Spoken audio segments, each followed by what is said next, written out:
sampai saya kehilangan keluarga, diceriin sama anak, Diceriin sama istri, anak tidak mau deket, keluarga tidak ada yang mau menerima, pokoknya semua masa bodoh, lu mau mati di luar apa terserah.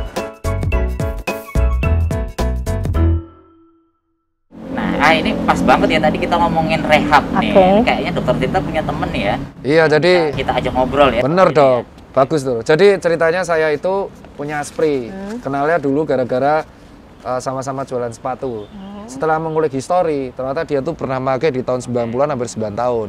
Dia bisa bersih. Kan dulu ada orang bilang, orang pernah pakai itu nggak akan pernah berubah. Spri gua udah bebas. Nah, bebas bukan bebas bui ya, maksudnya bebas dari make. Nah, kita kalau lebih lanjutnya daripada ceritain, intinya dia sempat di titik terbawah, diusir keluarganya berantakan, tapi bisa berubah sekarang jadi jual sepatu, brand lokal. Nah, kita langsung aja ntar panggil orangnya, namanya Babang Ucok. Babang. Cok, sini Cok.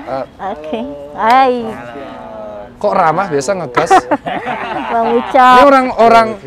Ini orang Lampung, Jawa, Medan, campur-campuran tapi di Medan. Asli dari Medan, kelahiran Medan. Bang Ucok berarti ya manggilnya ya. Oke, sekarang udah gabung sama kita Bang Ucok ya. Mungkin tadi udah disebutin juga sama Dokter Tirta bahwa Bang Ucok ini adalah asisten dari Dokter Tirta ya, yang mau berbagi kisahnya nih tentang bagaimana narkoba menghancurkan hidupnya, dan gimana boleh lebih lanjut diceritakan karena kita penasaran ya Dokter Hari.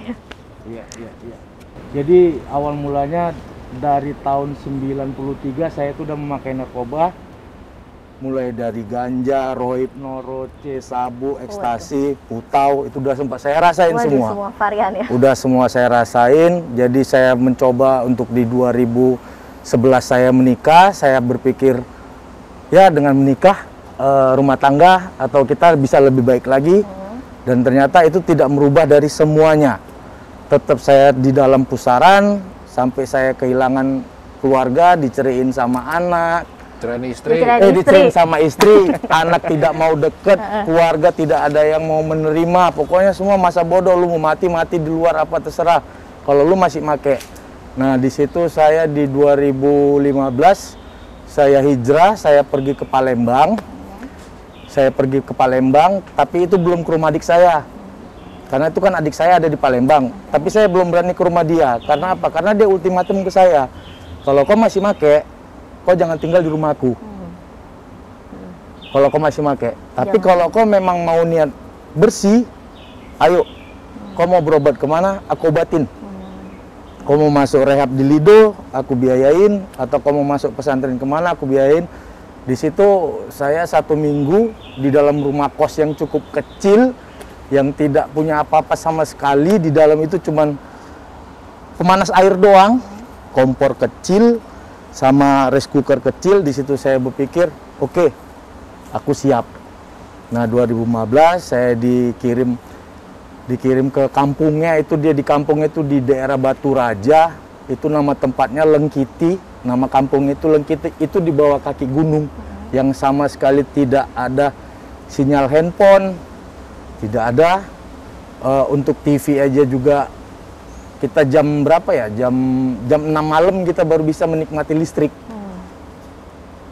Itu di tahun 2015? 2015. Ini makainya udah berapa tahun tuh? 24 tahun.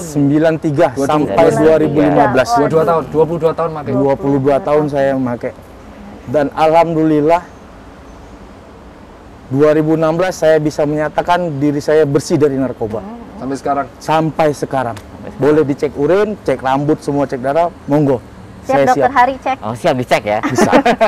Alhamdulillah saya Bang Ucok bersih. dulu pernah ini juga nggak, selain make misalnya tadi ngedar atau jualan narkoba gitu? Wah itu udah sering mas. Oh sering juga iya. ya? Sering dulu juga. Saya kalau pengen main-main ke Batam, saya nggak punya duit, saya cuma cukup bawa ganja 6 kilo, saya pergi naik kapal Pelni, udah. Saya jual ganja di Batam, uangnya habis tuh buat gitu lagi, habis duit saya balik lagi ke Medan. Seperti itu aja kehidupan saya, seperti dulu, nggak ada. Jadi intinya si Ucok ini emang bekerja sama untuk edukasi, dan untuk di beberapa bagian dia kadang berpura-pura transaksi sebagai membantu tugas polisi saat itu. Jadi dia sudah santai-santai aja diincar banyak orang, karena yang membuat dia berubah tuh dulu pernah curhat adalah anaknya sempat nggak mau ketemu. Nah di situ kan kepukul ya, seorang ayah nggak bisa ditemuin anak tuh akan sampai anak itu bilang ke saya loh, kalau papa masih nyabu, jangan telepon kami. Umur berapa kalau boleh tahu Itu anaknya? umurnya dia masih sekitar 6 tahun. Wow, Sekarang 6 tahun Dia sudah tahu. Sudah. Udah, kalau papa masih nyabu, jangan telepon kami. Papa nikmatin aja dunia papa. Iya. Itu mereka itu cukup Jadi membuat tamparan terbesar. ternyata saya nangis loh, setiap malam itu saya nangis loh. Saya bisa meluk anak gitu kan, jauh dari anak seperti itu. Nah, saya merinding. Aduh. Di situ yang membuat saya tuh, saya harus sembuh. Saya harus sembuh. Dan saya tetap sampai sekarang ini, sampai saat ini, saya tetap berjuang untuk nyelamatin generasi bangsa. Ingat, siapapun lu, kalau emang lu mau ngerusak, gua sikat. Nah, itu.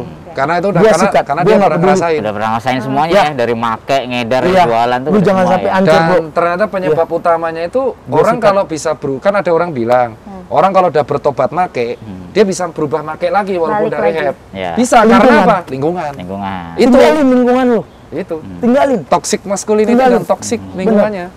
Tinggalin lingkungan lu. Nggak usah lagi lu tuh. Nggak baik. Bener-bener nggak baik. Habis semuanya. Saya sampai kehilangan bapak. Pada saat itu dia jantungan ngeliat saya. Waduh. Gimana dia nggak panik ya? Setiap saya datang ke rumahnya, selalu bawain ganja. Setiap datang ke rumahnya di Pekanbaru, selalu bawa ganja. Orang tua mana yang nggak jantungan ngeliatnya? Udahlah nak, nggak usah lagi seperti ini gitu. Jadi nggak ada gunanya lah. Ayo teman-teman yuk semuanya, adik-adik semuanya berhenti, stop. Mending kita ikut membantu peran aktif polisi, peran aktif BNN, di mana ada laporkan. Tapi terkadang setiap ada masyarakat yang mau melaporkan, ada juga oknumnya yang nakal. Nah, itu yang kita Nah, itu bagaimana kan gitu kan. Nah, jadi simpatik masyarakat itu terhadap Berkurang. oknum itu 50-50 loh, Mas. 50-50 ya. Bener kan? Iya. Tapi kalau emang bener-bener nih dibuka call center, BNN, Polda, Polsek nih. Kalau emang nih bener laporin, ditindak. Nah, jadi bener-bener kita jangan kasih ruang buat mereka. Sedikit pun jangan kasih ruang lagi sudah buat mereka. Mereka ini sudah cukup menghancurkan. Sama seperti COVID.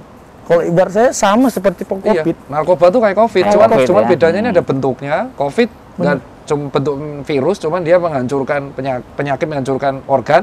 Kalau narkoba tuh menghancurkan pelan-pelan. Habis. Dan bukan hanya raga, duit. Kita nggak punya generasi lagi yang bisa kita banggain. Dan yang untung tuh bandar. Benar. Di mana-mana mau judi kayak mau Iya. narkoba itu yang untung bandar. Bandar. Pengedar sama pengedarnya masuk bui. Masuk bui. Terus pemakainya juga pasti masuk bui kalau nggak rehab. Bandarnya Iya. mah kemana-mana. Pasti. Mana-mana, iya. Jadi memang kalau saya sih mati emang.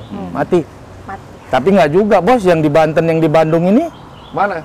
bisa lolos dari hukuman Nah, mati. itu yang saya kecewa Nah, itu. gimana? Coba. Itu Iya kemarin kan? dia bersuara keras loh. Bersuara keras. Iya. Ingat. Tadi oknum-oknum tadi itu ya. Lah, jaringan Surabaya memasukkan narkoba ke Sumatera Selatan. Itu namanya jaringan Lito CS. Oh, Mas bisa apa lihat loh? itu, Mas bisa lihat itu nanti di apa. Mereka ini ada 9 orang. Udah 8 orang divonis MA hukuman mati dan 1 orang seumur hidup. Mereka cuma membawa 80 kilo Itu dari Surabaya ke Sumsel. ke Sumsel, Jaringan ke Leto. Palembang, jaringan Lito CS. 80 kilo mereka dihukum mati. Nah, ini 821 dan 402 kilo hanya dapat hukuman 20 tahun. Oke, dia mendapat hukuman 20 tahun. Dia dapat fasilitas di sel, dia bisa ngendalin lagi dari dalam Nah, itu yang kita takut. untuk keluar. Terus gimana ini bisa jerah? Iya. Ayo Pak Mahfud ND, Pak Jokowi, tolong Pak direvisi kembali hukuman hakim yang menjatuhkan mereka 20 tahun. Saya minta tolong Pak untuk Mati. menyelamatkan generasi ini Pak. Nah, itu kalau kita emang keras. Iya, benar. Tapi penasaran, Ayah penasaran deh yang jadi triggernya Bang Ucok pada 24 tahun bukan waktu yang sebentar Bukan. dalam menggunakan narkoba. Nah, Iya. ketika pertama kali kecemplung, kenapa di Bang Ucok kok bisa kecemplung Lingkungan. Nah, terus Lingkungan saya. selama di lingkungan itu selama 24 tahun, apakah di 24 tahun itu Bang Ucok belum ketemu sama lingkungan yang benar-benar emang benar mengangkat Bang Ucok dari lembah hitam itu? Wah, kalau di Medan itu semua ada Mbak. Mbak mau jalan kemana aja, Setiap sudut. setiap sudut. Dan sekarang setiap sudut kota Medan itu dulu yang saya tahu lebih susah nyari ganja daripada nyari sabu. Kamu punya uang 50.000, kamu bisa nyabu. 50.000 doang kamu bisa nyabu. Jadi kita untuk berhenti narkoba ini, kalau tidak dipenjara, mati. Udah, itunya. Betul. Kalau nggak dipenjara, mati. Kalau keluarga berantakan mah, itu mah biasa mungkin buat mereka kan. Karena masih bisa hidup nih.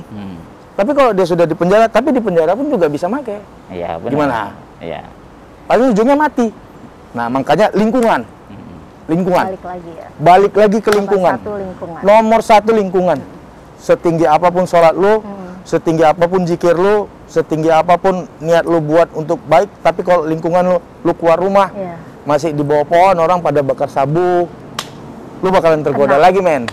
Lu bakalan tergoda lagi, men. Nah, waktu dokter Tirta ketemu sama Bang Ucok nih nggak ada perasaan takut gitu? Ngapain atau orang pegawai ini? saya dari 2013 preman semua. Emang Loh, percaya ya banyak. Pegawai saya tuh Susenkes 185 orang, separohnya itu mantan preman, 4-nya aja udah pernah dibui. Udah biasa ketemu orang kayak gitu. Jadi kan kadang-kadang orang kan misalnya ketemu sama yang Enggak. mantan pemakai gitu Nggak ya, takut. kan nggak percaya gitu. Nggak takut, Nggak makanya takut kalau ya. lihat di medsos ada orang yang hate speech, nantang berantem, ya elah bro. Kita ketawain itu. Kita ketawain, anak Kita buah ketawain. Susenkes semuanya mantan 40% mantan preman. Bosnya dia apa-apain, lu tahu. Apa ya? ketawain. Makanya kalau di medsos itu kita biasa aja.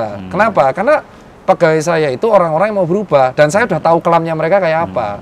Gitu loh. Saya hanya memfasilitasi. Kenapa? Karena pada waktu kuliah di kedokteran, kita kan diajari ada yang namanya ODA, orang dengan HIV/AIDS, ODA.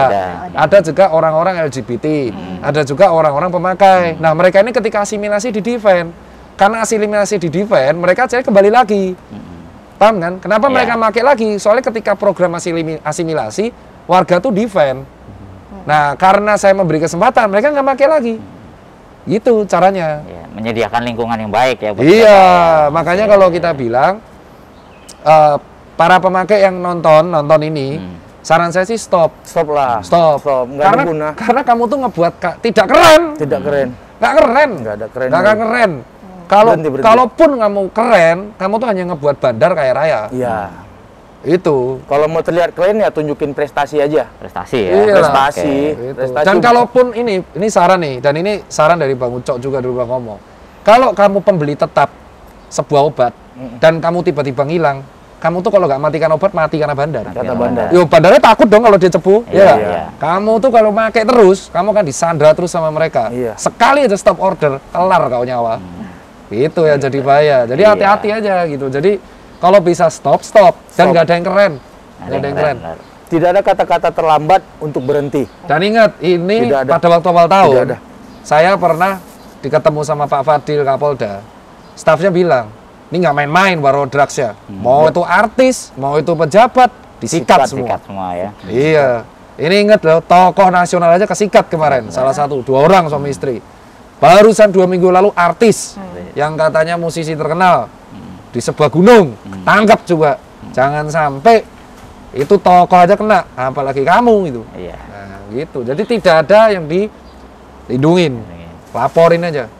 That's it, Bos. Dokter Hari kayaknya bakalan butuh berepisode ya kalau Iya, ngomongin soal nggak bisa habis narkoba ini. ngomongnya ya. Bener. Iya, cuman ya kita minta konsisten itu ya, Bang. Komitmen ya. aja kita. Kita komitmen, kita siap melaporkan, tapi jangan kalau kita kan oke, sudah biasa. Iya. Kalau teman-teman yang kasihan, mereka tuh takut ngelaporin karena yang dilaporin juga bebas, yang dia malah itu diincer. terkadang, ya. Itu yang Makanya kita kan saya takutin. sering itu di Instagram tuh saya buat apabila ada info DM saya, tetap DM saya, tetap kerahasiaan itu saya jamin. Yang penting saya infokan saja ke saya. Apabila ada di lingkungan kalian, yang ya ada peredaran seperti ini, masyarakat di lingkungan tidak bisa mengambil sikap, selagi masih di wilayah Jakarta, di Medan atau di mana, hubungin saya. Saya bisa sikat itu dari sini. Saya bukan sombong, enggak. Tapi saya tetap komitmen perang terhadap narkoba. Saya nggak takut dengan bandarnya. Ayo kita fight bareng-bareng. Perang bareng-bareng ya. Ayo, harus. Kalau sendiri kita nggak akan bisa membantu kegiatan Polri itu nggak akan bisa. Betul banget, betul. Peran masyarakat yang cukup dibutuhkan Polri untuk saat ini. Ya, Filipina bisa lah. Kita harusnya bisa. Tahu kan sehancur apa dulu negara itu karena narkoba. Narkoba. Karena kan dia paling dekat sama Cina kan. Cina. Oke, untuk penutup deh dok, boleh nih dokter Tirta berikan pesan untuk masyarakat di luar sana, apalagi sekarang juga masih ada pandemi dok, terkait pandemi, hidup sehat tapi pastinya Ini nggak loh, pakai ngedrug. kalau punya duit kan sudah bisa olahraga, badan sehat, atletis, yang suka juga kalian. Dan badan sehat itu bisa menjauhkan kita dari COVID. Contoh Deddy Corbuzier, ya kan, dia sampai detik ini nggak kena COVID. Kenapa? Dia sendiri ngomong, dia rendah gula, olahraga, keker, ya kan? Nah, badan sehat itu bonus. Daripada kalian pakai narkoba itu ngapain? Udah kurus, nggak bisa tidur, nggak ya bisa saya makan. kurus tapi saya fit kan olahraga, udah nggak bisa kurus, keluarga berantakan. Iya kalau kaya raya, kalau kere, jual, nyolong lagi, dekat sama kriminal lagi. Nah, udahlah, stop aja lah. Ya kan, apalagi di pandemi lah. Kalau nggak ada duit ya kerja. Ya jangan gengsi, ya kan, malah jualin jadi pengedar, ya kan lah. Ingat loh, ini lagi gaungin war on drugs. Tidak peduli posisimu apa, kalau kamu ternyata ketangkap bawa BB, sikat bos. Sikat ya dokter Ari. Sikat lah. Cuman paling ini nanti kita kelihatan yang unfollow Instagram saya. Berarti dia make. Berarti yang habis nonton video ini unfollow Instagram saya, terus ngata-ngatain saya, atau tiba-tiba cepulu apa lu? Ada orang terkenal tiba-tiba jauhin saya. Make lu. Make lu. Hati-hati lu. Hati-hati lu. Udah terkenal tiba-tiba nongkrong sama gua, tiba-tiba takut, make lu lah. Oke, thank you Dokter Tirta, Bang Ucok, juga Ayah sama Dokter Hari pamit ya. Tetap salam sehat tanpa narkoba. War on drugs.